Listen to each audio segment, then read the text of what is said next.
Kamala Harris has a problem with two key parts of the Democratic base.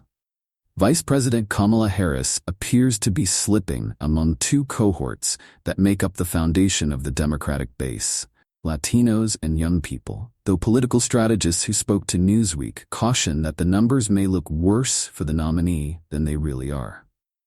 A pair of surveys released this week show that Harris has a drastically smaller advantage among Latino voters nationwide than any other recent Democratic nominee, and is outright trailing among voters aged 18 to 29 in Wisconsin.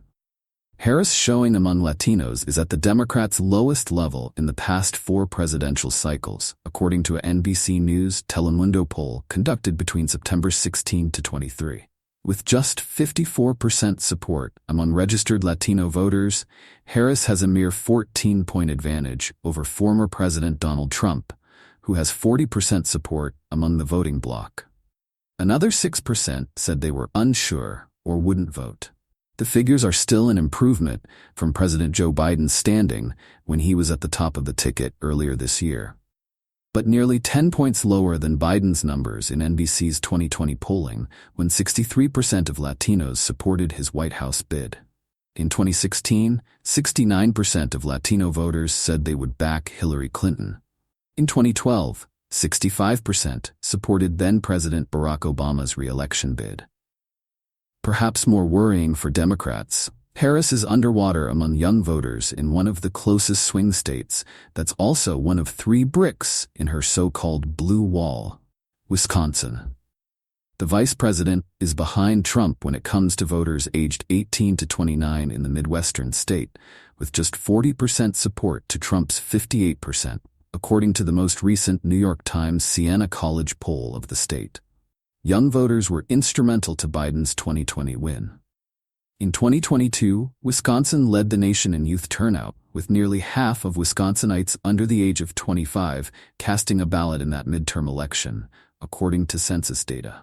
4 presidential elections ago, Obama carried young Wisconsin voters by 29 points, while still tying with Republican Senator John McCain among older Americans, exit polls show. This time, Harris has the upper hand over Trump among Wisconsinites aged 65 and up, with 55% support to Trump's 40%, suggesting a remarkable shift among the cohort of voters most likely to show up at the polls. While Democrats have largely relied on young voters in the past, older voters have historically backed the GOP. Although neither poll offered particularly good news for Harris, experts caution reading into such data, warning of higher error margins. The New York Times poll's margin of error was plus minus 4 percentage points. The NBC poll has an MOE of plus 3.1 percentage points. The only way to be sure of the trend is to examine similar crosstabs across several surveys, political pundit Steve Scheer told Newsweek. The Latino survey is also interesting, but has a low number of respondents and a high error margin. That said, there have been several surveys showing Trump doing poorly with older voters, but surprisingly well with Latino voters, he said. Analyzing what that means for the Electoral College map, Scheer said that those trends may end up boosting Trump in Sunbelt states that have high Latino populations, but noted it could also hurt the former president in states with older white populations and small Latino populations like Pennsylvania, Michigan, and Wisconsin. It's a mixed bag of results, he said. Latino advocacy groups have also highlighted another poll that painted a drastically different picture of the race. Entravision, which released its poll on Monday, found Harris leading by a wider margin, with 56% support to Trump's 33%. The survey was conducted between September 11 and 20 among 500 Latino voters nationwide. Juan Proaño, CEO of the League of United Latin American Citizens, LULAC, said it was important to acknowledge that the NBC poll has an extremely small immigrant sample and an extreme generation sample. It's mostly 3rd, 4th, and 5th generation acculturated Latinos, Proaño told Newsweek. The 2 polls swing by a wide margin of 24 points, he said of the Entravision and NBC Telemundo surveys. Someone is very wrong. Proaño said that Harris has done extremely well in building support across the Latino community and generating excitement and enthusiasm with the Latino constituency. He said the LULAC believes she will continue to increase her margin with Latinos in the coming weeks. Addressing the fact that Latino men have drove down Harris's support in the NBC poll, Proaño believes that women will save her in the end. Latina voters are the key for Harris, and her ability to win that majority will counterbalance the support that Trump is getting among Latino men. Political consultant Jay Townsend agreed that the NBC and Times polls may be outliers. "I would caution reading too much into what is a small subset of voters done in one survey," Townsend said, noting that young Wisconsin voters made up 12% of the entire Times Siena survey.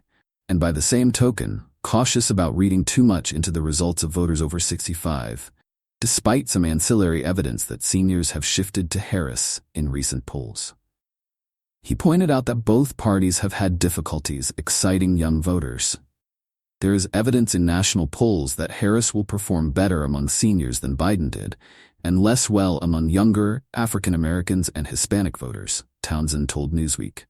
Both candidates are having trouble connecting with younger voters in this cycle. Even though Harris's standing among young voters is still shaky, it's exponentially better than Biden's. The latest youth poll, released by Harvard Kennedy School's Institute of Politics last week, showed Harris with a 31-point lead among young voters nationally. In March, Harvard's poll showed Biden with a 13-point advantage among the age demographic. Today, among likely voters ages 18 to 29, Harris leads women by 47. She leads men by 17. John Della Volpe, the Institute's polling director, told the Washington Post, "The female numbers are very close to where Biden was with young women in 2020. But Biden had a 28-point lead among men 4 years ago. Trump is doing 10 points better among young men than he did 4 years ago," Della Volpe said. "The question is why? It's clearly not a coincidence. Trump has spent tens of millions of dollars to connect and communicate with young men. I believe he knew that one of the only pathways to victory was to expand his base.